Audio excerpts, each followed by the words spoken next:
Okay guys, so now we have the first bike with the Campagnolo Super Record 13-speed group set ready to go. So I'm going to tell you a bit more about the installation process and the performance of the group set. So the pairing process of the individual components, super easy. Installation, super easy. The setup of the gears, really straightforward, much easier than before, and similar to Shimano actually, with the key difference being that you have a primary and a secondary adjustment for each component. At the rear, that means you get basically a micro adjustment throughout the cassette, as with all of the other electronic group sets, and this main adjustment affects the position of the derailleur relative to the whole cassette. And then you have a secondary adjustment which can be used to tune the derailleur for each individual cog, which can be really handy because there can be some manufacturing tolerances. There is tolerance stacking, a lot of components added together. So that means if you have one or two clicky cogs or clicky spots on the cassette, you can adjust those individually. Really neat. Same for the front, basically, although this more closely mimics the Shimano system. And yeah, also very easy to adjust, and both the front shifting and the rear shifting perform really well. You got beautiful brake feel, which is retained, or I would say maybe even improved compared to the previous version. I think is by far the best in terms of the group sets, SRAM being a close second, and Shimano is really good on its own, but if you compare it to these two, then yeah, it doesn't stack up as well. Nice straight brake rotors, which is not often the case with others. Again, the buttons have a really beautiful tactile click to it, really high quality. Also the finish is really nice, and you got loads of adjustments in terms of the reach, so all really good features. Now, for the first time with Campagnolo, you also have secondary buttons which are pre-programmed to shift the rear mech, but of course you can tune them for different functions.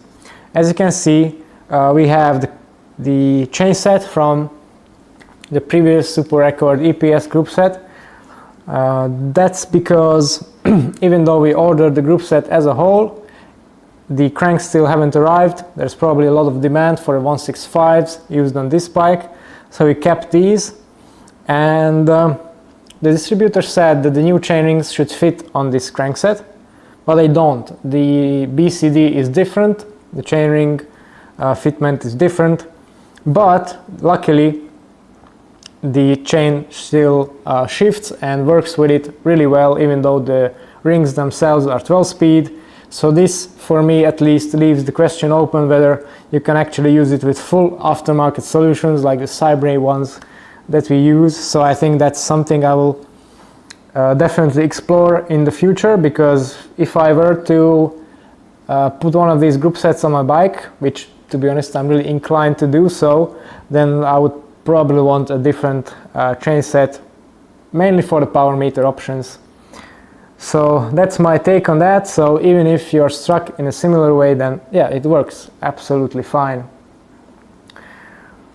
Yeah, no real other difficulties. The battery charging can be done while the batteries are on or off the bike, and yeah, that's also a big improvement compared to the previous one.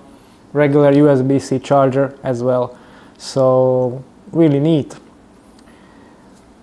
Another thing that's been a big improvement on this edition is the use of the direct mount derailleur hanger, which we are using here.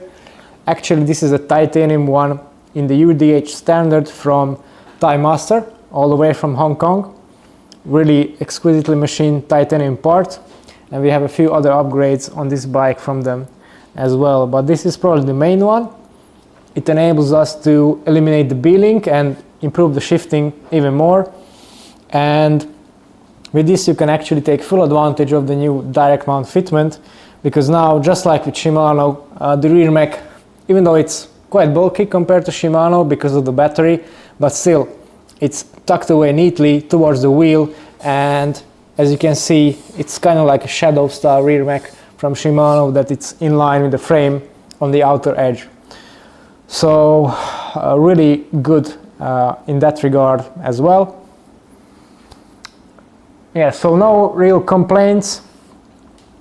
Perhaps some people comment on the price, but as far as I'm concerned, actually, as it stands in our market, it's around 10 to 15% more expensive than Dura Ace, and quite a bit cheaper than SRAM, which I think is a good option because I do find the features of this group set much more appealing. And SRAM is on a lot of bikes now, this one won't be, so it's more of an exclusive thing, and it performs just beautifully. It doesn't have or doesn't need to have the nonsense 10-tooth cog, and has I would say at least the same or even more amount of gearing options.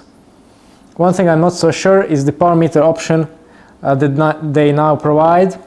It's apparently made by SRM, so could potentially be very good, but that's something that I think I will probably explore in the future, maybe give you a test of that when I get a chance to do a build with this complete group set. And of course, this being an Italian frame, it nicely complements, even though yeah, maybe not the perfect match with this Team Edition and the roller wheels of course, but they will soon to be upgraded probably. So yeah, that's the Super Record 13-speed group set. I really like it, to be honest, and it's a breath of fresh air compared to the other two main competitors. Now let's have a look a bit on the non-drive side. So maybe I can show you. So the derailleur hanger already here, as you can see, really nice piece of kit. And now we can have a look at the axles. So we have through axles in titanium, again from 6-wheel/TI Master on the rear, also on the front, and as an addition we also have a flat mount adapter made out of machined titanium with matching titanium bolts. So it's got basically the full package. Yeah, really nice bike, really nice group set, and I'm sure it will be a blast to ride. And yeah, a couple of people online have been complaining about the weight of this bike, but this actually, with these few upgrades and the nice high-end group set, is coming in at 7.4. But if you were to install it with some well, some of the latest carbon spoked special wheels and some other lighter components, then you could easily attack the UCI weight limit. So I don't see an issue with that per se. And yeah, as for the frame, I think it's the top competitor on the road market right now. I'm really looking forward to having mine to give you a review and more details on it, or maybe we'll do it in the future builds. So yeah, that's pretty much all about this bike. I hope you have found this informational and useful. Of course, if you want to build your own bike based on this frame set or this group set, don't hesitate to contact us via the links below. And if you have any other questions, then put them in the comments. That's all for today. Thanks for watching, and see you next time.